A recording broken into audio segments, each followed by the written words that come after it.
പക്ഷെ അങ്ങനെ കട്ട് ചെയ്ത് തന്നെ കയറുന്നത് എങ്ങനെയാ അത് അപ്പൊ തന്നെ കയറണ്ടേ? ചില സമയത്ത് അന്ന് ആരും പാടുന്ന സമയത്ത് റെക്കോർഡിങ്സിന് പാടുമ്പോൾ നമുക്ക് ചിലപ്പോൾ കിട്ടൂലായിരിക്കും.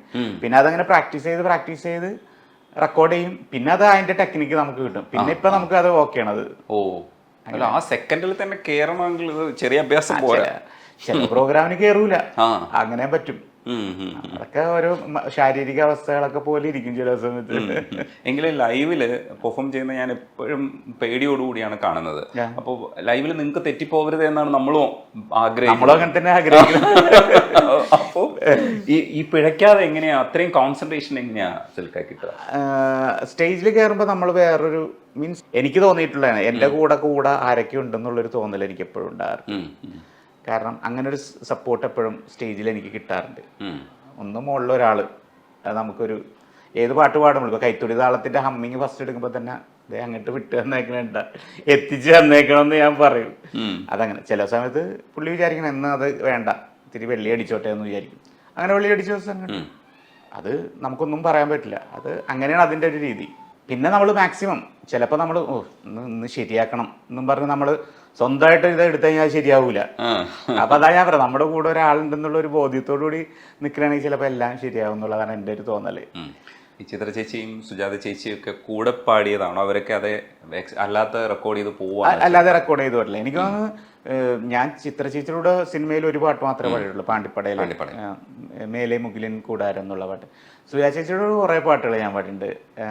ഇപ്പൊ ഹൊസൈന ചേച്ചിയുടെ പാടിയും, പിന്നെ സാഹിറ പിന്നെ പഞ്ചായത്തില്, അങ്ങനെ ചേച്ചിയുടെ കുറച്ച് പാട്ടുകൾ ഞാൻ പാടിയിട്ടുണ്ട്, നല്ല നല്ല പാട്ടുകൾ. അപ്പൊ സാഹിറ ഓർമ്മിപ്പിച്ചപ്പോ ശരിക്കും സാഹിറ പാടിപ്പിക്കേണ്ടതായിരുന്നു. അത് രസമുള്ള പാട്ടാണ്. ഇല്ലെങ്കിൽ അതിന് പകരം നമുക്കൊരു മാപ്പിളപ്പാട്ട് വേറെ ഏതെങ്കിലും ആൽബം സോങ് പാടിയാലോ? ആൽബം സോങ്സ് തീർച്ചയായിട്ടും.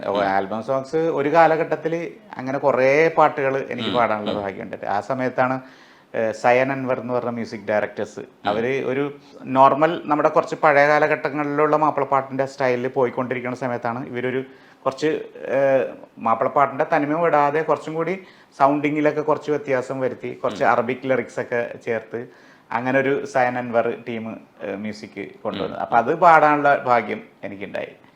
ആനന്ദ കണ്ണീർ ദിനം സ്വപ്നത്തിലാണേ, ആമോഹമെല്ലാം എൻ ഹൃദയത്തിലാണ്, എന്നെന്നും ഞാൻ ഓർക്കും സ്നേഹത്തിൻ കുളിർക്കാറ്റും, ഇനിയെല്ലാം എല്ലാം അറിയുന്നോളല്ലേ, എൻ നന്മകളെല്ലാം കാണേണം, നിൻ സ്വപ്നങ്ങളെല്ലാം വിരിയണം, എൻ നന്മകളെല്ലാം കാണേണം, നിൻ സ്വപ്നങ്ങളെല്ലാം വിരിയണം. ഇങ്ങനെ കുറെ ഇതേപോലുള്ള കുറച്ച് റൊമാൻറ്റിക് സോങ്സുകൾ, പിന്നെ ഡിവോഷണൽ ഭക്തിഗാനങ്ങൾ, പിന്നെ അവരുടെ തന്നെ ജന്മം നൽകിയവൻ, അത് ഭക്തിഗാനം വരുന്നത്. അതിനുശേഷം കുറേ പാട്ടുകൾ, അത്തരത്തിലുള്ള കുറേ പാട്ടുകൾ. അതായത് ഞാനിപ്പോൾ ഇങ്ങനെ ആലോചിക്കും, അതായത് ഈ പറഞ്ഞ പഴയ പീർ മുഹമ്മദ്, അതേപോലെ VM കുട്ടി മാഷി, അങ്ങനെ ആ കാലഘട്ടത്തിലുള്ള അവർ പാടി വെച്ചത്. പിന്നെ അത് കഴിഞ്ഞപ്പോൾ ദാസാറിൻ്റെ വോയിസിൽ നമ്മൾ കുറേ മാപ്പിളപ്പാട്ടുകൾ കേട്ട്, അത് ഈ കുട്ടിമാഷും അതേപോലെ ബാപ്പു വെളിപ്പറമ്പ്, കോഴിക്കോട് അവക്കാക്ക, അവരുടെയൊക്കെ OM കരുവാരക്കുണ്ട്, അവരുടെയൊക്കെ ലിറിക്സും മ്യൂസിക്കിലൊക്കെ ദാസാറ് ചിത്ര ചേച്ചിയൊക്കെ പാടി കാസറ്റുകൾ നമ്മൾ കേട്ട്. അത് കഴിഞ്ഞിട്ടുള്ള ഒരു മാറ്റമായിരുന്നു ഞാൻ വന്നപ്പോൾ ഇങ്ങനെയുള്ള പാട്ടുകൾ. മാർക്കോസ് ചേട്ടനൊക്കെ ഉണ്ട് കേട്ടോ, ഞാൻ പറഞ്ഞ ദാസേട്ടൻ്റെ ആ ഒരു ഇതിൽ ശ്രീകുമാരേട്ടൻ പാടുന്നത്. പിന്നെ ഇങ്ങനെ വന്നപ്പോഴാണ് ഈ മെഹബിൻ എന്ന് പറഞ്ഞ ആൽബം വന്നപ്പോഴാണ് എനിക്കൊക്കെ ഒരു അവസ്ഥ.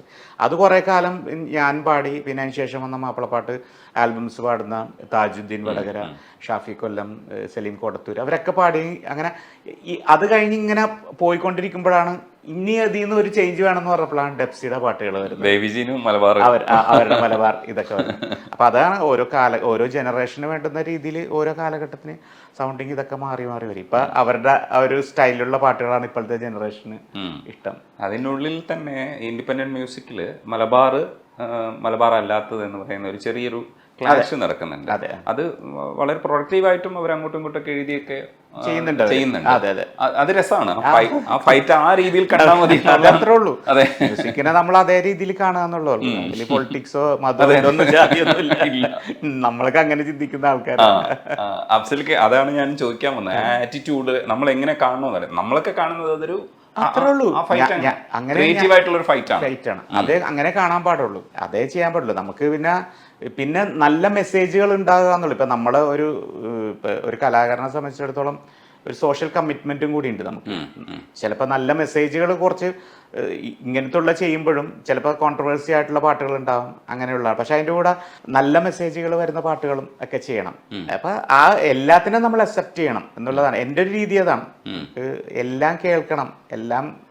ഞാൻ പണ്ട് മുതലേ അങ്ങനെ, ഞാൻ പറഞ്ഞില്ല നേരത്തെ, പണ്ട് കേൾവി എന്നുള്ളത് എൻ്റെ ഒരു ഇഷ്ടമായിരുന്നു. കൂടുതൽ കുറേ കേൾക്കും ഞാൻ. നമുക്കത് ഉപകാരപ്പെട്ടിട്ടുള്ളൂ. ഇപ്പൊ ഞാൻ പറഞ്ഞില്ല, ഇപ്പൊ പുതിയ ആൾക്കാരുടെ പാട്ടുകളും നമ്മൾ കേൾക്കുന്നുണ്ട്. അപ്പൊ നമുക്ക് അതിൽ നിന്ന് എന്തെങ്കിലും പ്രൊഡക്റ്റീവായിട്ട് എന്തെങ്കിലും നമ്മൾ ചെയ്യുമ്പോൾ എന്തെങ്കിലും ചെയ്യാൻ പറ്റുമോ എന്നുള്ളത് നമുക്ക് നോക്കാൻ പറ്റും.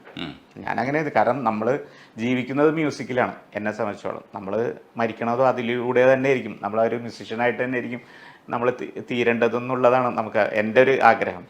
അപ്പം അതുവരെ നമ്മൾ അപ്ഡേറ്റഡ് ആയിട്ട് നിൽക്കണം എന്നുള്ളതാണ് എൻ്റെ ആഗ്രഹം. അഫ്സൽക്ക് ഇറക്കി പറയണ ഞാൻ കേട്ടായിരുന്നു. അതായത് മ്യൂസിക്കിനെ കുറച്ചുകൂടെ ആസ്വദിക്കുന്നുണ്ട് ഇപ്പോഴെന്ന്.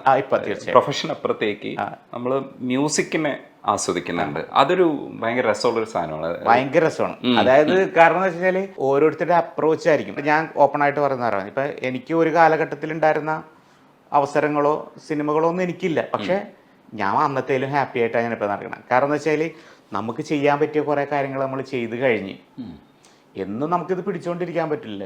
പുതിയ ആൾക്കാർ വരുമ്പോൾ അവരുടെ കോൺട്രിബ്യൂഷൻസും വേണ്ടേ നമുക്ക്. അതിനാണ് ഇപ്പോൾ അവരൊക്കെ ചെയ്യുന്നുണ്ട്. പക്ഷെ നമ്മൾ ചെയ്തു വെച്ച ഓൾറെഡി ഉണ്ട്, അത് ഇപ്പോഴും പോയിക്കൊണ്ടിരിക്കുന്നുണ്ട് ഇല്ലേ. അതിൻ്റെ ഒരു സന്തോഷം വേറെയാണ്. പിന്നെ ഈ പറഞ്ഞ നമുക്ക് കേൾക്കാൻ ഇഷ്ടം പോലെ ഉണ്ട്. ഇപ്പൊ പണ്ടത്തെ പോലെയല്ല. പണ്ട് എന്ന് പറഞ്ഞു കഴിഞ്ഞാൽ കാസറ്റ് റെക്കോർഡ് ചെയ്യണം, അന്വേഷിക്കണം, CD വാങ്ങിക്കണം. ഇപ്പൊ ഇതൊന്നുമില്ല. ഇപ്പൊ എല്ലാം നമ്മുടെ കയ്യിൽ ഉണ്ട്. അപ്പൊ ഞാൻ ഇപ്പൊ എൻ്റെ ഒരു പണി എന്ന് പറഞ്ഞാൽ ഇപ്പൊ കുറെ ഇങ്ങനെ പല ടൈപ്പ് ഓഫ് മ്യൂസിക്കുകൾ കേൾക്കുക. അത് ഇപ്പൊ അല്ലെങ്കിൽ പഴയ ഇപ്പൊ ഇന്ന് കാലത്ത് ദാസാറിന്റെ കച്ചേരി കുറച്ചു നേരം ഞാൻ കേട്ടുകൊണ്ടിരുന്നത് വെറുതെ. കാരണം എന്താണ് നമുക്ക് ഓരോരുത്തർ ചെയ്തു വെച്ചേക്കണ കാര്യങ്ങൾ. അപ്പൊ അത് കഴിഞ്ഞിട്ടാണ് ദാസാറിന്റെ കച്ചേരി കുറച്ച് കേട്ട് കഴിഞ്ഞിട്ടാണ് SPB സാറിന്റെ ഒരു പാട്ട് ഞാൻ കേട്ടത്. ഇപ്പൊ ആസ്വദിക്കണേ നമ്മള്. എന്നിട്ട് എന്തൊക്കെ ചെയ്യാൻ പറ്റും, അതിൻ്റെ കൂടെ പുതിയ പാട്ട് കേൾക്കും. അപ്പൊ പിന്നെ ലൈവിൽ നമ്മൾ ഓഡിയൻസിനായിട്ട് കുറച്ചും കൂടി ഇന്ററാക്ഷൻ ഒക്കെ ചെയ്ത് അവർക്ക് വേണ്ടുന്ന രീതിയിൽ കൊടുക്കുക. അപ്പൊ ഇപ്പൊ ഒരു ഓഡിയൻസ് ആയിട്ടാണ് ഞാൻ പോണത്. കാരണം നമ്മൾ കൂടുതൽ കേൾക്കുക, അത് ആസ്വദിക്കുക, അങ്ങനെ ആ രീതിയിലാണ് പോണത്. അപ്പൊ നമുക്ക് ഹാപ്പി ആയിരിക്കും.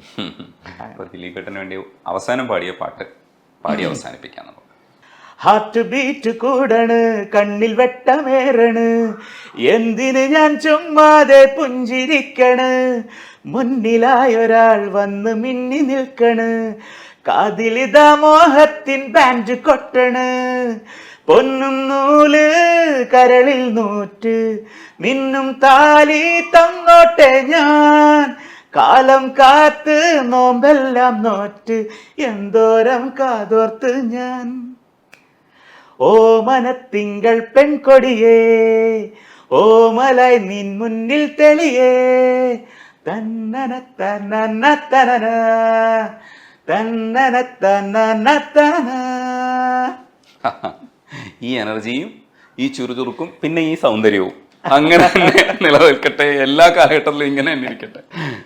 ശരിക്കും അഫ്സലിക്ക് എത്ര വയസ്സായി ഇപ്പോ? വയസ്സ് ഞാൻ പറയുന്നില്ല, പക്ഷെ പേരക്കുട്ടികളുണ്ട് എനിക്ക്. അപ്പൊ ആൾക്കാർ തീരുമാനിക്കട്ടെ. അപ്പൊ ചെറുപ്പത്തിൽ തന്നെ കല്യാണം കഴിച്ചു? നേരത്തെ കല്യാണം കഴിഞ്ഞു.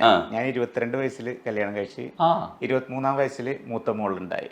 അടിപൊളി. നേരത്തെ പറഞ്ഞവര്, രജനീഷ് പറഞ്ഞവര്, നമ്മള് സ്റ്റേജിൽ കയറുമ്പോഴാണ് നമ്മളൊരു സെലിബ്രിറ്റി ആവുന്നത്.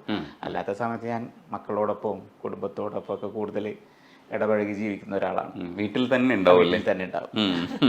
തിരിച്ച് വീട്ടിലേക്ക് തന്നെ പ്രോഗ്രാം കഴിഞ്ഞിട്ട് എത്തുന്ന പരിപാടിയാണല്ലോ.